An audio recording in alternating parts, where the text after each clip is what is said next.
Hello everybody, I am AR Mar, and what I watched today is Book 1, Episode 19 of Avatar The Last Airbender, The Siege of the North, Part 2.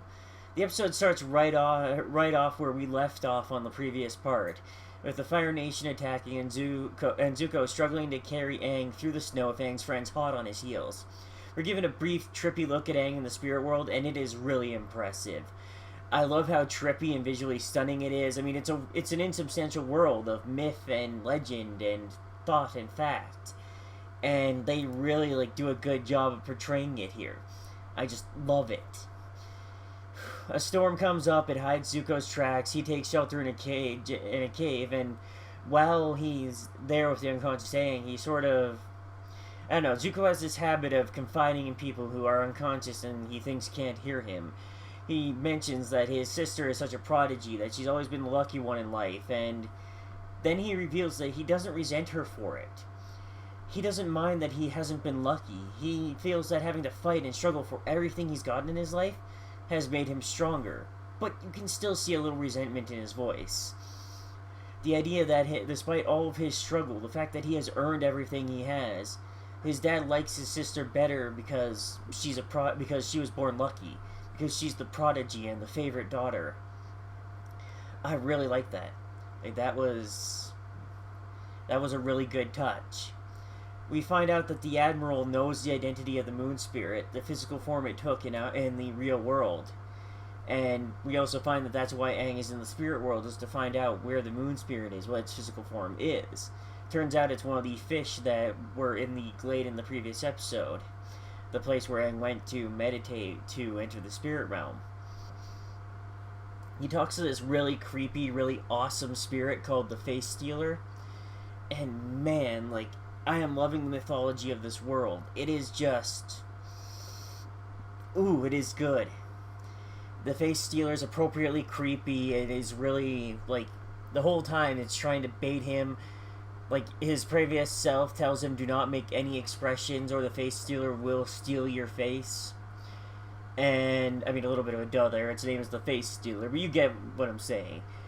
And, yeah, it's a great scene, because the Face Stealer is spending the entire time trying to bait him into making an expression, any kind of expression. And Aang, is just, using all of his focus to stay monotone. He breaks it for, half a second, but manages to put it back up before the Face Stealer sees. And I just love it. It is beautifully done there. And then, Aang has to get back to our world, obviously. So, how does he do that? He doesn't know where to go. He doesn't know how to do it. And he is helped by the bear spirit from earlier this season. I really like the callback because it's proof that, being compassionate, helping others, that will come back in time to help you. The bear spirit guides him to where he needs to be and then helps him return to the real world where he finds that, his body's been moved. Though thankfully he's able to find it right away. I'm guessing this is an avatar ability, something like that. Because he finds it right away, re-enters it, and tries to escape from Zuko. Fortunately, the light of his body returning, his body and spirit returning together, shows his friends where he is, and Katara takes Zuko down in a surprise attack quite reminiscent to his surprise attack from the end of the last episode. And, everyone else is all for leaving their enemy there in the snow to die, but Aang shows his compassion once again, and I really love this moment. He will not allow his inaction to result in Zuko's death. Not when he could save him. Not when there's a chance that Zuko could still be redeemed. So Aang, says, we're going to take him with us. We can't let him die. We can't just leave him to die. And I really love that. Compassion is one of the greatest things we could have. It's one of the reasons why Wonder Woman's one of my favorite characters when she's done right. Because, first and foremost, yeah, she can kick ass, but she's all about compassion. Anyway, back on Avatar. I do love that, the Admiral Zhao, he catches the Moon Spirit. He's standing there going, I am the invincible. I am the great. I am Admiral Zhao. I will be remembered for generations. And then Momo just sort of jumps on his face and distracts him for just long enough for Aang and company to land and basically go, we will stop you. For a moment it looks like Zhao's going to give it up. He lets the Moon Spirit back out, but then he just goes right ahead and kills it. The thing I hadn't addressed yet is that As soon as Zhao puts the moon spirit in a bag, all the waterbenders are shown losing their powers. And this is a really interesting idea to me, that their mythology in this world is all real, and that the capture or damage of a spirit can cause an entire nation of people to lose their element powers. It made me think for a second about, like, well, what would happen if we took out the source of the Fire Nation's powers? The thing is, though, the Fire Nation's powers probably come from a similar deity to the Moon one. Like, probably the Sun. If we took out the Sun, well, that would destroy the rest of the planet. That's why we need the Avatar, someone who can maintain balance.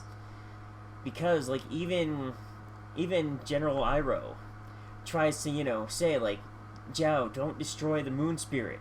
We depend on the moon, too. So much of the natural world depends on the moon, on that balance. We can't destroy it. You will cause untold destruction to everyone, not just the Water Nation. You will destroy us all.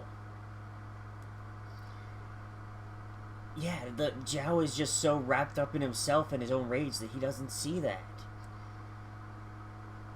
And that's just like, wow. Aang goes full Avatar mode for the first time in like many episodes, fuses with the ocean spirit, and just wipes the floor with the Fire Nation troops.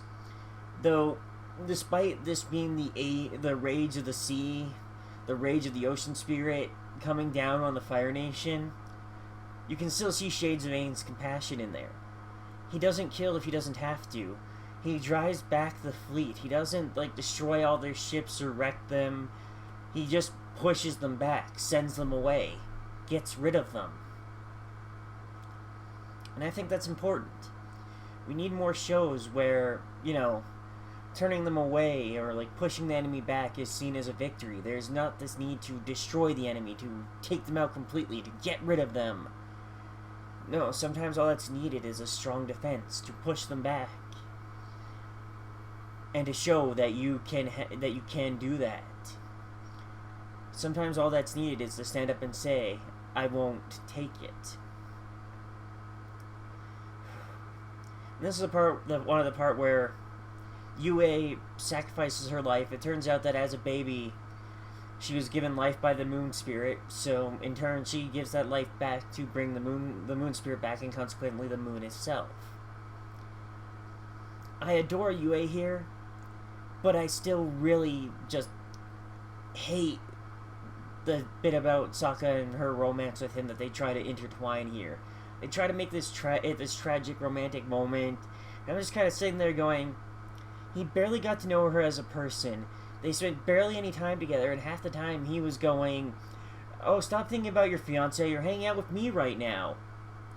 And it just bugs me. Like, I'm sure there are people out there who totally ship their tragic romance, and that's fine. I just don't. I don't like it at all. This video is going to go a little longer than I've been trying to lately, but I want to explain why I dislike this over, say, his relationship with, I think her name was Yuki in a previous episode, the girl from the Warriors of Kyonchi. The difference there was, he wasn't immediately just, completely won over by her looks. He got to know her first. He fell for who she was. I mean, yeah, she was cute, and that helped. But he fell for her as a warrior.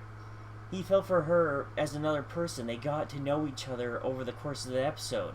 He grew as a person from knowing her, and he grew to love her.